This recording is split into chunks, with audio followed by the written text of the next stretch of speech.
சுவர்க்கத்தை அனுபவிப்பதற்கும் கூட தனக்கு ஒரு ஜோடி இருந்தால் தான் சாத்தியம்.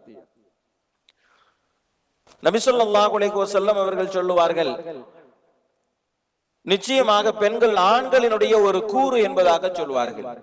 பெண்கள் ஆண்களிடமிருந்துதான் படைக்கப்பட்டார்கள் என்பது மார்க்கம் சொல்லித் தருகிற அழகான செய்தி.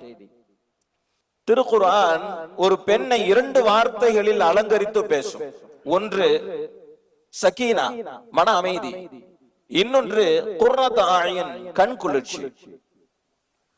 உலகத்தினுடைய எந்த சுகபோக இன்பங்களுக்கும் இந்த வார்த்தையை அல்லாஹ் பயன்படுத்தவில்லை. காசு, பணம், செல்வ செழிப்பு, வசதி வாய்ப்பு, பதவி பட்டம் எதுவாக இருக்கட்டும், அது அவருக்கு மன அமைதியை தராது, கண் குளிர்ச்சியை தராது. எனவே அல்லாஹு ஜல்ல ஷானஹு வ தஆலா ஒரு பெண்ணுக்கு அல்லாஹ் அலங்கரித்து சொல்கிற அற்புதமான வார்த்தை மன அமைதி, கண் குளிர்ச்சி என்பதா.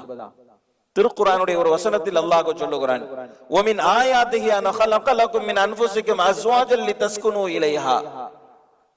நீங்கள் அவளிடத்தில் நிம்மதி பெற வேண்டும் என்பதற்காக வேண்டித்தான் ஒரு பெண்ணை ஆணில் இருந்து படைத்தோம் என்பதாக சொல்லுகிறான். இன்னொரு வசனத்தில் அல்லாஹ் ஒரு துஆவை கற்றுத் தருவான், ரப்பனா ஹப்லனா மின் அஸ்வாஜினா வ ذُرِّيَّاتِنَا قُرَّةَ أَعْيُنٍ. யா அல்லாஹ், என்னுடைய மனைவியை எனக்கு கண் குளிர்ச்சி ஆக்கித்தா என்பதாக. மன அமைதி, கண் குளிர்ச்சி, இந்த வார்த்தைக்கு சொந்தக்காரர் ஒரு பெண்.